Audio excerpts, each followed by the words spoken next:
พอตอนเป็นเด็กน้อยเคยลำบากใหญ่ขึ้นมาจึงปรารถนาอยู่ในสังคมผู้ดีพอเขาสู่วัยกลางคนก็มีโอกาสเข้ามาในสังคมที่คนอื่นเอิ้นว่าสังคมผู้ดีแต่กลับมีความรู้สึกว่ามองหาสิ่งดีๆในสังคมนี้แทบบ่เห็นเลยเห็นแต่ความอิจฉาริษยาเห็นการเปรียบเทียบเห็นการแบ่งพรรคพวกเห็นการติชินนินทาเห็นการสรรเสริญเยินย้อกันแบบบ่ตรงกับความเป็นจริง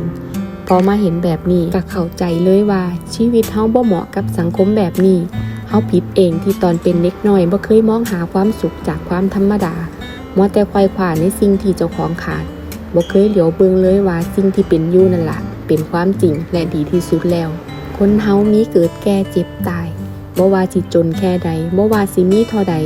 เฮาล้วนมีสิ่งเหล่านี้เป็นธรรมดาบ่มีไผหนีมันพ้นการมีความสุขกับความธรรมดาคือความสุขที่แท้จริง